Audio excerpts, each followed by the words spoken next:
Just when you thought it was all over, they always come back for more. Nothing truly stays dead forever. The witching hour is upon us, and time is running out. It's a race against the clock and against the undead. This is the Venomonth of Horrors for Corona Fever.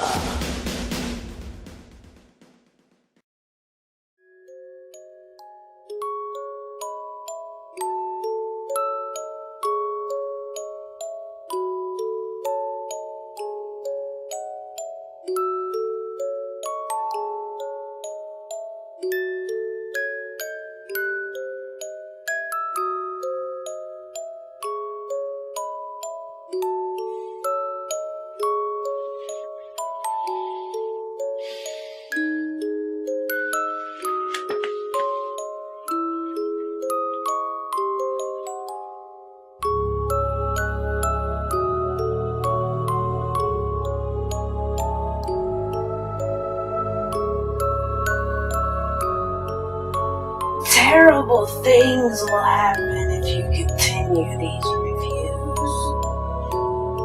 You know when you told me that 9 years ago? I didn't think you were telling the truth.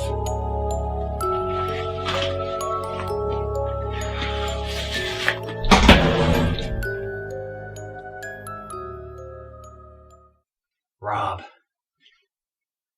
you must be pretty psyched that you've hit 200 off the 1001. We've done 200 of these. We had a good run. What do you mean? It's been a long road, hasn't it? Yeah? Just me and you now, Chandler. Surprised you didn't die like the rest of them. Well, I can't die. I'm Chandler Canterbury. Idiot. Well, let's finish this.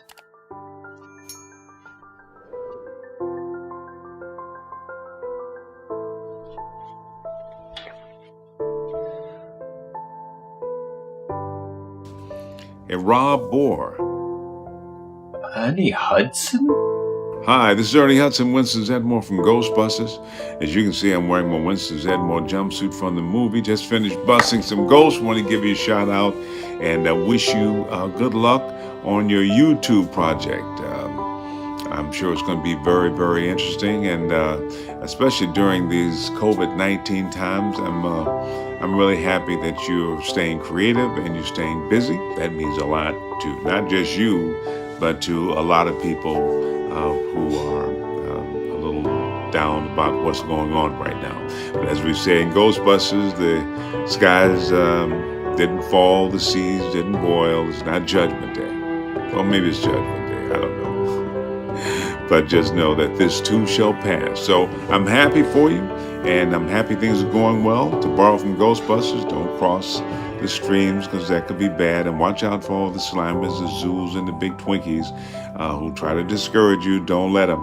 Rob, you definitely have the tools and you have the talent. And, more importantly, you got me backing you up, man. I wish I could celebrate with you in person, but just know that I'm sending you lots of encouragement and spirit. Take good care, and Rob, always keep on busting. Take care. Ghostbusters. Ghostbusters tells the story of Peter Venkman, played by Bill Murray, Ray Stantz, played by Dan Aykroyd, and Egon Spengler, played by Harold Ramis. They are all scientists investigating the paranormal. Venkman, however, is a bit of a skeptic until he discovers the truth. The trio soon become a success fighting the paranormal and gaining quite a big name for themselves, with Winston joining the team, played by Ernie Hudson, and Janine as the secretary, played by Annie Potts. Meanwhile, Dana, played by Sigourney Weaver, seeks their help after some paranormal happenings in her apartment, while she's being pestered by her neighbour Rick Moranis. But things don't look too good for the team as some paranormal occurrences begin to rise and turn out to be a lot more than what they had bargained for. It's technical. Actor Dan Aykroyd was always fascinated with the belief in the paranormal, which he got from his father as well as his mother, who had both claimed to have seen ghosts before. There's a special name for people that have seen ghosts. Schizophrenic.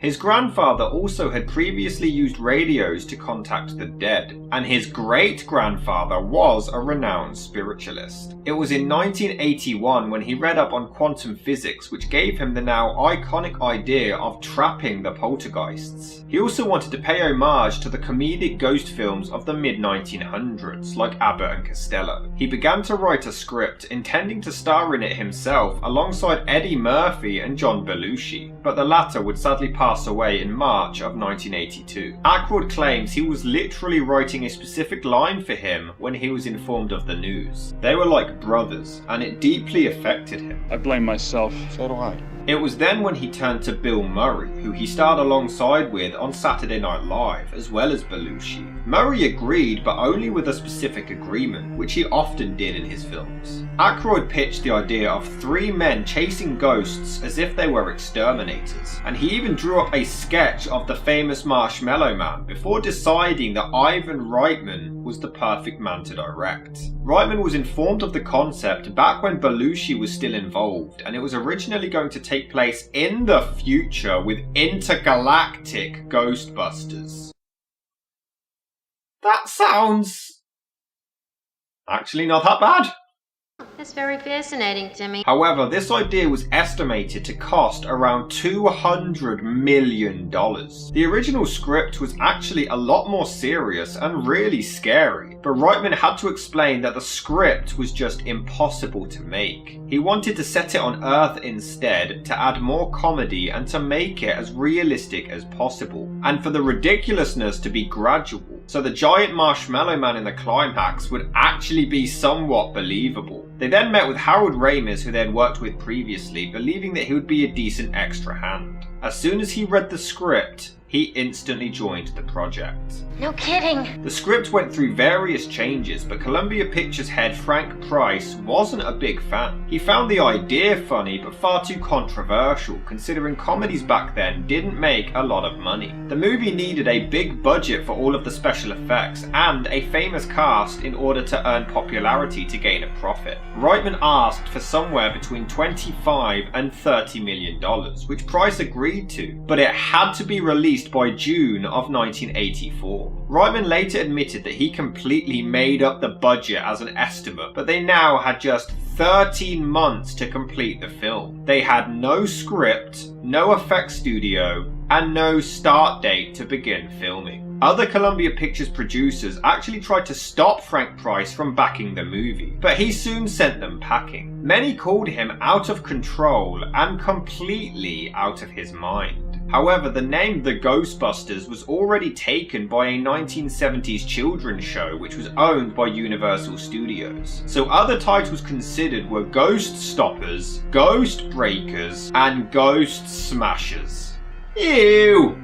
Incredible. Luckily, Frank Price had actually left Columbia Pictures and was now head of Universal, and he even managed to allow them to take the Ghostbusters name. What are the odds? Aykroyd, Ramis and Reitman began tweaking the script for about 2 weeks straight in Aykroyd's basement. Dan claimed that he created the funny situations and the paranormal jargon, while Ramis tweaked the jokes and dialogue to perfect them. The trio would write separately and then rewrite it all together. They originally had scenes with an asylum haunted by celebrities, as well as an illegal ghost storage facility in a New Jersey gas station. By July 1983, they had a third and nearly final draft ready. Bill Murray did meet with them and had a little bit of input on his character and the script. Ramis, however, knew Murray well enough to write most of his character on his own to suit him. They wanted Ramis' character to be the brains, while Aykroyd was the heart and Murray was the mouth. They were literally, by their own admission, trying to make them the Scarecrow,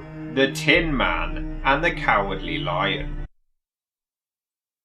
How have I never noticed that before? That's actually pretty clever. That's great! Aykroyd also wanted them to have a boss, but Ramis thought they should be in control of their own destinies, so the characters changed. Aykroyd was going to be honest and enthusiastic, Murray was the cool salesman, and Ramis was intelligent but emotionless. But the hardest part to write was the story's goal, who the villain was, what their goal was, why the ghosts were manifesting, and how a giant towering marshmallow man could appear. Originally, he was going to emerge from the East River just 20 minutes in. But Reitman wasn't a fan, as they wanted the movie somewhat realistic, so it was pushed back to the climax. Bill Murray was the big name that really supported the film, but he was known for not committing until the very last minute. However, he had written The Razor's Edge, and the producer of Ghostbusters agreed to fund it if he starred in this. Ernie Hudson had to go through 5 auditions before waiting a month to learn that he got the part of Winston, and originally he had a much bigger part with a whole backstory.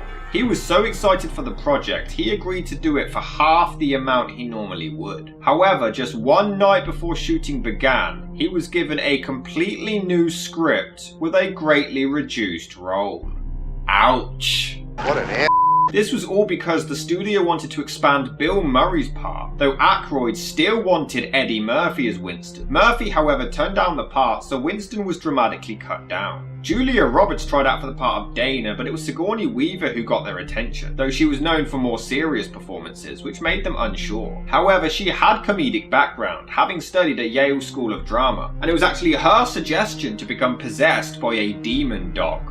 We all know the real demons are the cats! John Candy was offered the part of Dana's neighbour Lewis, but he didn't understand the character. He wanted to portray him with a German accent with loads of German shepherds, so they passed on him playing the part. Reitman had worked with Rick Moranis in Canada before and offered him the role. He responded just an hour later to accept. Moranis actually came up with most of the character and ad-libbed most of his nerdy mumbling dialogue. Sandra Bernhard was offered the part of the secretary but turned it down before Annie Potts got it. She literally arrived for her first day of filming and Reitman rushed her into the current scene. She quickly had to change out of her normal clothes, borrowed a pair of glasses and did the scene right then and there. Filming began in New York City on October the 28th, 1983, and Bill Murray was brought to the set, but the director still wasn't sure if he had even read the script. Reitman was working with so many comedians that he actually encouraged them all to improvise, allowing multiple takes so they can stick to the script in some and improvise in others, to later keep whichever works. They wrapped up filming in New York shortly before Christmas that year, but shooting in that city was a nightmare. To film in Dana's apartment, it was at Central Park West, and they had to close down several adjacent streets during rush hour, which caused a big problem with traffic. There was a traffic jam all the way to Brooklyn. A police officer drew his gun on a taxi driver who was refusing passengers. Another officer pulled a driver through his limo window, and many members of the public wanted to know what was the cause. And the producers blamed Francis Ford Coppola for making The Cotton Club.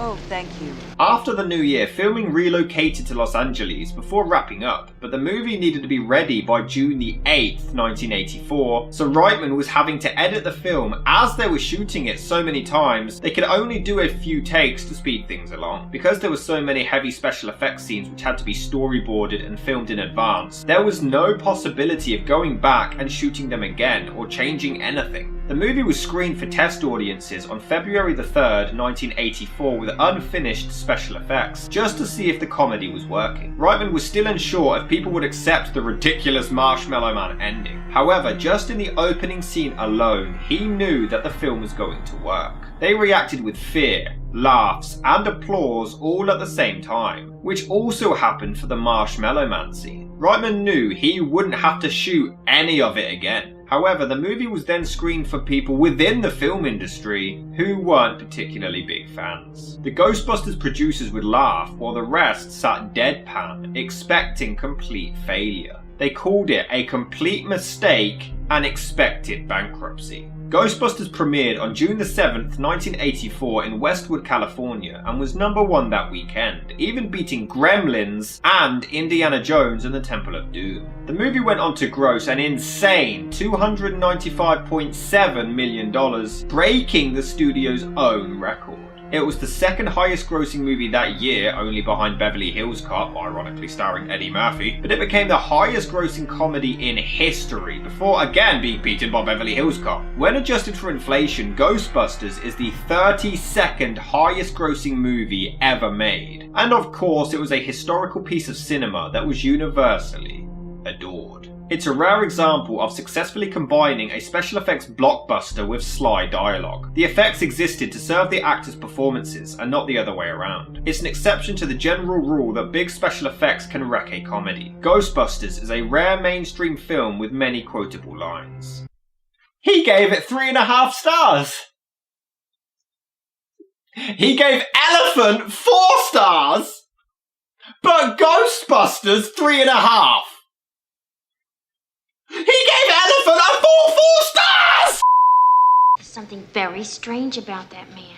I enjoyed the characters interacting with each other. I liked Murray in particular. His comedic sensibilities compensated for boring special effects. I wasn't a fan of Hudson's late addition to the plot as Winston, with little character development. It makes him appear as only a token box office lure. I liked Murray, and I can't praise enough how gracious Aykroyd and Ramis were for allowing him to outshine them. I consider Murray's Peter Venkman a once-in-a-lifetime opportunity to develop fully his patented comic character. The effects appear somewhat tacky and serve as a comic commentary on ghost films. However, I believe praise is still due to all involved for thinking on a grandly comic scale. Aykroyd and Ramis were curiously underutilized, but I did appreciate Murray's deadpan line readings. Reitman is adept at improvisational comedy, but I lost control of the film as the special effects gradually escalated. It has a relaxed style of comedy. While the plot is primitive, it has far more style and finesse than would be expected of the creative team behind Meatballs and Animal House. Editors Sheldon Kahn and David Blewett managed to create a sustained pace of comedy and action. Despite some bathroom humour and tacky sight gags, Ghostbusters was irresistible nonsense. It's similar to the supernatural horror film The Exorcist, but with the comedy duo Abbott and Costello starring. Murray, Aykroyd and Ramis all worked magnificently together. Wait. The Exorcist wasn't a comedy? Is this a trick question? Though, surprisingly, Janet Maslin wasn't actually too keen. Murray's talents were in service to a film lacking wit or coherence. Many of the characters have little to do, leaving their stories unresolved as the plot began to give way to servicing the special effects instead. Ghostbusters worked during the small ghost-catching scenes, but was out of hand during the apocalyptic finale. I think that would be extraordinarily dangerous. Ghostbusters went on to be nominated for 2 Academy Awards for Best Original Song and, yeah, you know I'm gonna play it right now. There's something strange in your neighborhood. Who you gonna call? And Best Visual Effects, but sadly won neither. It was also nominated for 3 Golden Globes for Best Musical or Comedy Motion Picture, Best Actor for Bill Murray and Best Original Song, though the iconic track did win a BAFTA for Best Original Song, and it won the Best Fantasy Film at the 12th Annual Saturn Awards. People also tried to overanalyze the film to find metaphors of Republican or Libertarian ideologies. Because there always has to be a hidden meaning apparently. Just stop it, it's Ghostbusters!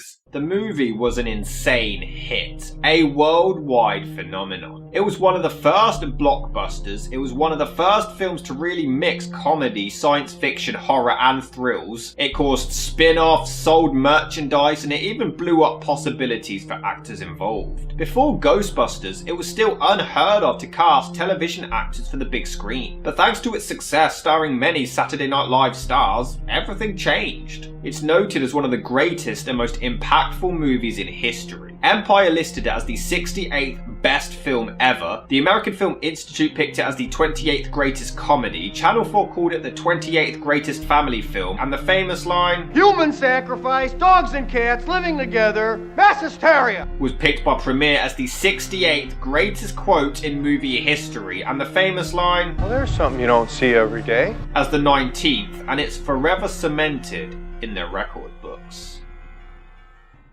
I mean, it's Ghostbusters! Do you seriously expect me to sit here and trash it? Look, right, everyone loves Ghostbusters. I'm not here to just ruin their fun. Okay, that does sound like something I would normally do, but no, it's Ghostbusters! I'm not a monster! Yeah, I know that. The film immediately begins with a creepy-ass library scene, but I just feel for this woman who now has to reorganize all of these files. But who cares? Let's hear the song again. If there's something strange in your neighborhood, who you gonna call? And And right off the bat, Bill Murray basically plays a creepy, horny pervert. He's testing these two out for psychic powers despite being a non-believer, and he tells the guy that every single one he guesses is wrong, while he tells the woman she gets them all right because he wants to wet his Venkman. But Murray is highly entertaining as he tries to freak out the librarian despite not believing in the paranormal himself. This is hot, Ray. Symmetrical book stacking, just like the Philadelphia Man's Turbulence of 1947. You're right, no human being would stack books like this. I love him. He's basically Shane from BuzzFeed Unsolved. Here's the thing, there's so many different noises going on at once here. And then, what, there's a ghost whisper somewhere in this little moment? Yeah. And what does it say? It just goes... That's the message from the great beyond. Well, God said, go back to Earth. You're not done yet. I want you to tell them something. Oh, what do you want me to tell them?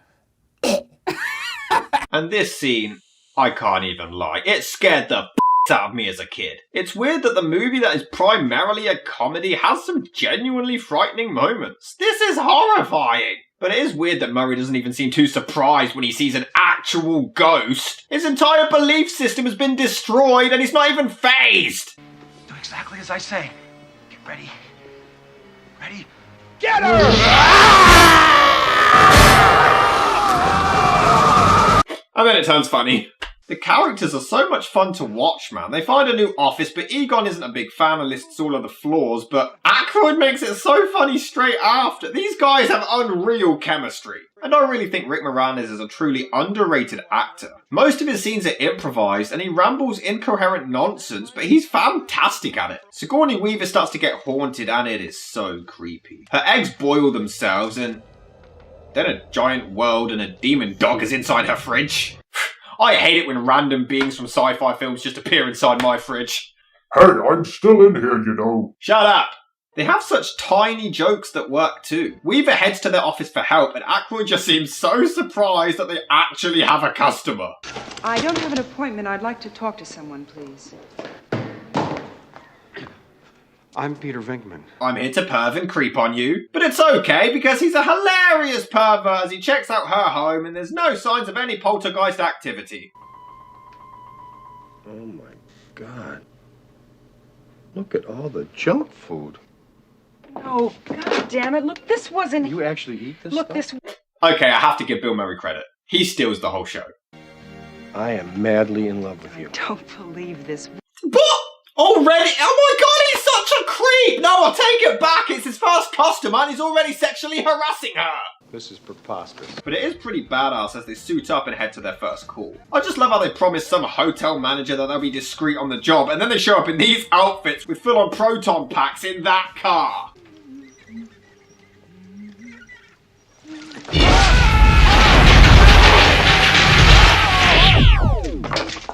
First sign of movement and they just shoot. Typical Americans. We thought you were someone else. Yeah, you better protect that toilet paper. It will save your life, you know. But there he is, the legend that is Slimer. Weirdly, Aykroyd claimed that this guy is the ghost of John Belushi. And him eating all of the food is that scene from Animal House. Nice tribute? Oh, what do I know? I tried to pay tribute to George Romero and ended up shitting all over his movie. I see. I just love how emotionless Egon is in this. Harold Ramis deliberately made sure to never smile at any point. But he scans and pokes a random guy to check if he's a ghost. And then Slimer attacks Murray. So much is happening, but it's so fun and charming. Then they shoot down a damn chandelier as they have to explain the famous rule. There's something very important I forgot to tell you. What? Don't cross the streams. But it is such an iconic moment as they capture Slimer. And it's so damn charming as the group starts to grow in popularity. Until Dan Aykroyd gets blown by a ghost. No, this really happened. This scene went over your head as a kid, didn't it? Fun fact, this was actually part of a cutscene.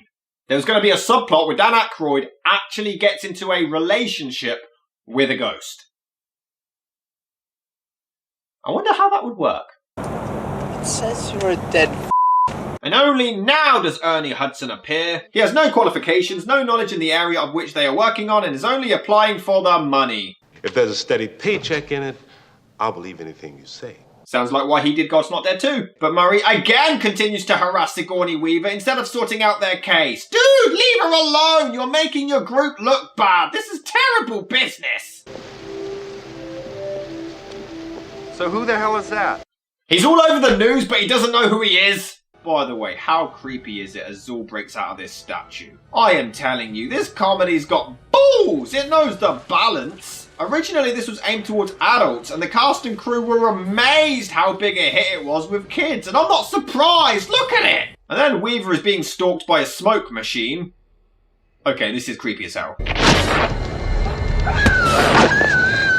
Jesus Christ, bro!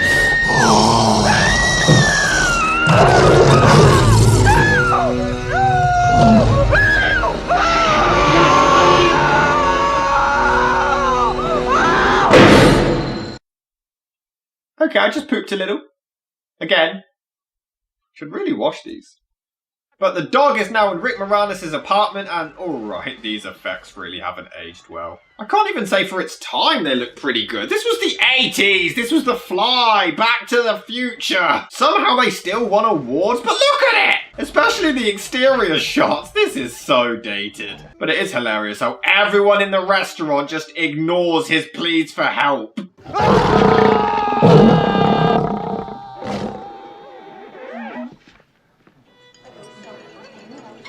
It's okay, they changed the ending for Little Shop of Horrors, I'm sure they'll bring it back here too. But how the hell do they not see the damn monster? It is funny though how Murray just casually walks past all of the chaos and is so deadpan about everything. Does nothing affect this dude? But I hate to admit it, psychotic possessed Sigourney Weaver is kinda hot. Are you the Keymaster? Damn, girl. Whew. Not that I know of. Okay, that was funny. But look, this is almost at the hour mark. Murray knows the ghosts are real, he knows who Zool is at this point, and he still isn't the least bit freaked out by the fact that a satanic demon is now trying to seduce him. Come on, man, this is scarier than The Exorcist! Then again, the Teletubbies is scarier than The Exorcist, but seriously, look at it! There is no danger, only Zool. Jesus. Meanwhile, Moranis somehow didn't get eaten and is also possessed. He's basically Renfield from Dracula now. Oh, and then he talks to a horse. Okay. But it's okay because Murray managed to knock out Sigourney with some Thorazine. This actually got a lot of backlash in the years to follow because this particular drug is often used to rape women. And people believe that this was the aftermath of such an implication. However, back in 1984, it was used as a safe and effective way of bringing people back down from bad trips. So no, there's no rape. Even though Murray is a creepy ass in this, maybe he did rape her, who knows? My bigger question is, would a drug really work on a demon? Do you remember something in the Bible about the last days when the dead would rise from the grave? I remember Revelation 7:12. And I looked as he opened the sixth seal, and behold, there was a great earthquake, and the sun became as black as sackcloth, and the moon became as blood. And then they all rush to protect their pastor. So the bad guy claims they violate some safety plans and pulls the plug on their ghost capturing machine, leading to all the spirits being unleashed back into the city, which is such an awesome moment. And it would go on to inspire the cinematic masterpiece to boldly flee. It's all paced perfectly, so this is just built up really well, and now the ghosts are attacking on a grander scale. And he wasn't alone. He had close to 1,000 followers when he died. They conducted rituals up on the roof. Bizarre rituals intended to bring about the end of the world, and now it looks like it may actually happen. And all because some prick in China ate a bat. I am the Keymaster. I am the gatekeeper. Yeah, I'm the movie hater. If you don't like opinions, see you later. But hey, Rick gets to make out with Sigourney Weaver. Good for him. Everything was fine with our system until the power grid was shut off by Dickless here. They caused an explosion. Is this true? Yes, it's true. This man has no dick. Okay, this may be Bill Murray's greatest performance. He's amazing in this. But despite the legal issues, the mayor actually believes the Ghostbusters and allows them to try to save the city. No, No, I'm not buying this. There is no reason for him to believe these guys. They've got a crap load of safety precautions they've ignored, and one of them has been a sexual pervert the entire time. But as the third act kicks in, they suit up in front of everyone and head to the building. This is awesome. You know shit's about to kick off. But man, I really want to bone Demon Weaver. Did I say that out loud? I'll regret nothing. Hey, where these stairs go? They go up. God damn it, Bill! Weaver and Moranis turn into Zool dogs, and again, the effects are cheesy and dated, but still somewhat charming. Girl. Did you just assume it's gender? It's Gozer. I thought Gozer was a man. It's whatever it wants to be. Well, whatever it is, it's got to get by us. Right. Go get her, Ray. Who cares? This is awesome! Good evening. As a duly designated representative of the city, county, and state of New York, I order you to cease any and all supernatural activity and return forthwith to your place of origin or to the nearest convenient parallel dimension. This is genius! I love it!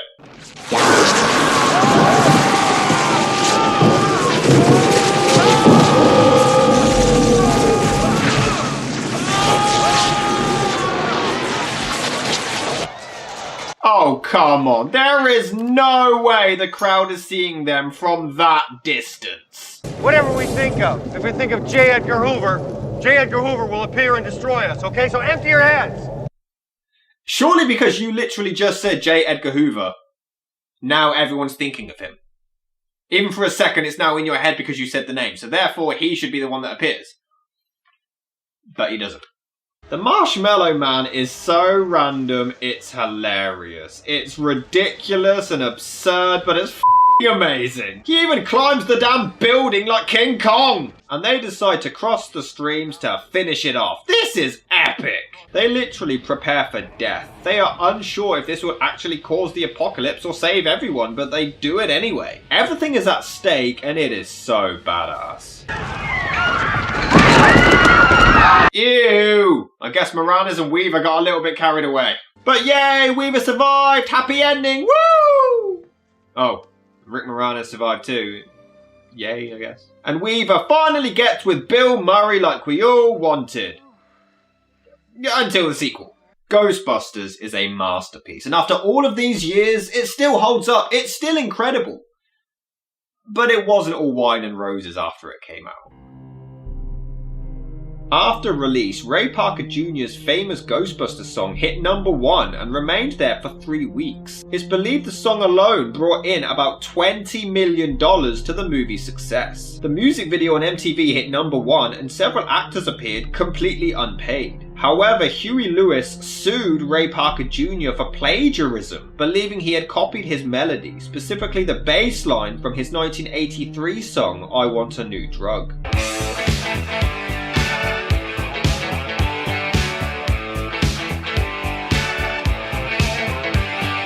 The case was settled out of court the next year. However, it would continue when the makers of Casper the Friendly Ghost also sued them for $50 million and wanted every copy of the movie to be destroyed, believing that the iconic Ghostbusters logo was based on their character of Fatso, but the lawsuit failed. The movie blew up more than anyone could have ever imagined. So much so, star Bill Murray actually quit acting for 4 years. He admitted it was his biggest accomplishment, but it was linked to his aforementioned project The Razor's Edge, which flopped. He quit making movies until 1988 when he did Scrooged. Ivan Reitman did confess that he felt Ghostbusters wasn't getting the respect it deserved, and it wasn't being taken seriously anymore, and just dismissed as just another action comedy. Ernie Hudson was proud of his work on the film, but remained bitter of his character being reduced so much in favour of Murray. He did admit that Ghostbusters didn't catapult his career as well as he had hoped, and believes it actually cost him roles rather than gained. He ended up working more on television than in films. He admitted he loved doing it and he loved the experience, but his character was just kind of there and didn't do a whole lot. He was thankful for the opportunity, but he considers it a love-hate experience. When the film came out, Hudson's home address even got leaked, and fans would swarm to his home for autographs, causing him to move.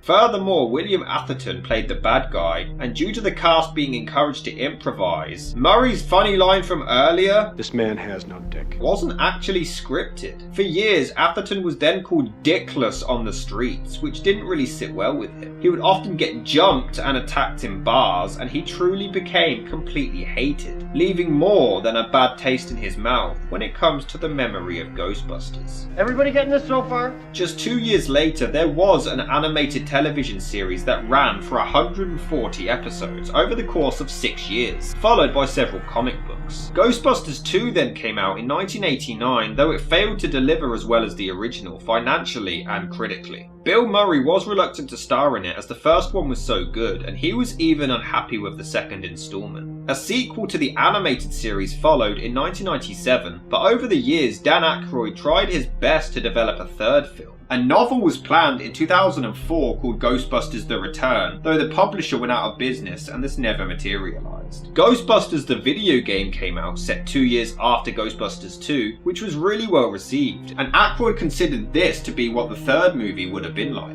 Sadly, in 2014, writer and actor Harold Ramis passed away, and as a result, Ivan Reitman refused to direct a possible third movie. He felt like the creative control he, Ramis, Aykroyd and Murray had of the franchise was holding it back, and thought they should sell the rights, but he had to convince Bill Murray. However, Reitman and Aykroyd made their own production company to expand the series, which led to an all-female reboot in 2016, which, yeah, it really wasn't a big hit. You might have heard about it. It bombed at the box office and fans slaughtered it. So not long after, a direct sequel, finally, a Ghostbusters 3 was announced, with Reitman's son Jason directing, set for a release next year.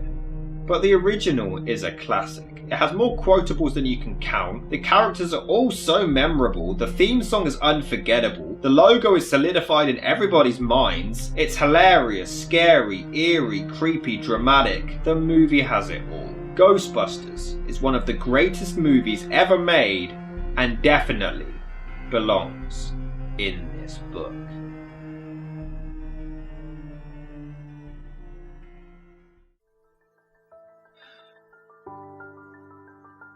"200 movies.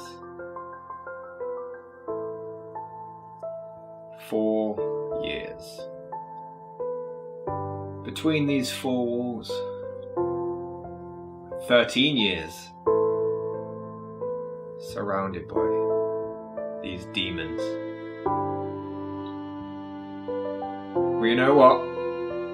It's Halloween. And I'm gonna get rid of these demons! Let's put an end to this! What do you want?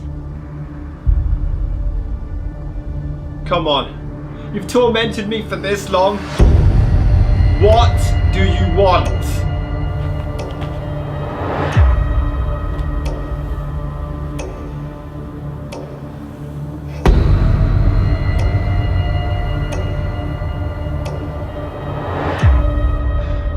Yeah? It's gonna take more than that. Give me the best you've got.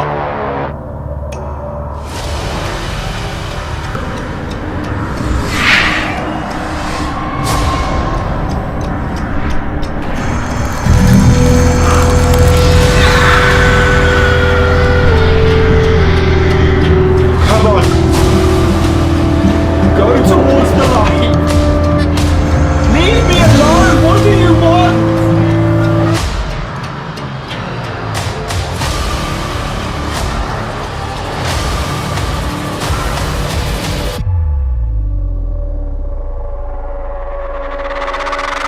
Bustin' makes me feel good.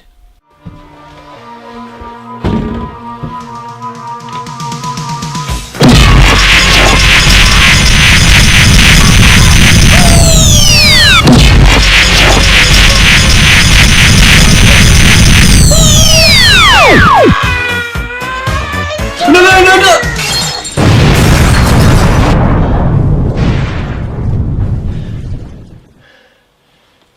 send you the bill.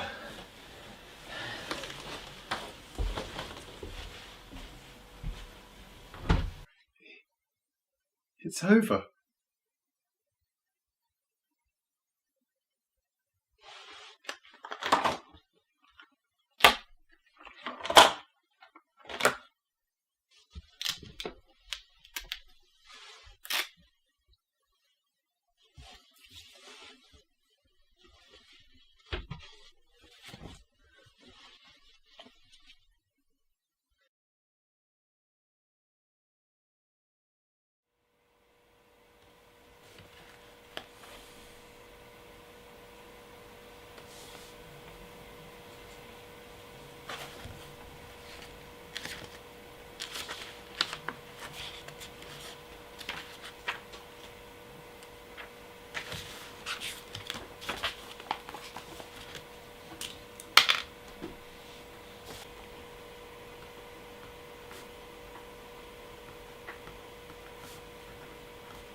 I feel the virus as it reaches me. I feel the spread as it takes hold. Why can't I fight this ache that's deep inside as it consumes my soul? Now as it spreads, it's suffocating me. I try resisting as it grows. Is it real? Is there a chance to heal? I guess nobody knows, but I will fight through the virus, even if I do with dread. So I will fight through the virus and slow its any care is lost in me. OCV seems to do is hide. It's all he's got. I hope that Rob gets shot. I wanna see him die. 'Cause he is prone to the virus. Some people just cannot use his head. So he will fight through the virus and slow its. Will this put CV in danger? Has my friend become a stranger? Is Venom month gone once and for all? What if Venom can't complete it? We should be there when he needs it. Guess this final move is ours to call. We'll stand with him and we'll be there through thick and thin. So we will fight through the virus. I'm alone as I post these reviews. I guess no one can take the task. What can't we face? I'll carry on and show the world I'm strong and hide behind the mask. Hope this comes out looking better. Better get his crap together. Every moment just appears to drag. His crap channel should be ending. I'm just here to sing this segment. What's it gonna take to treat this plague? These painful days are finally ending in a haze, and we are caught in the virus. With hope there's light ahead, and we will fight through the virus and slow its spread. slowest spread, slowest spread, slowest spread.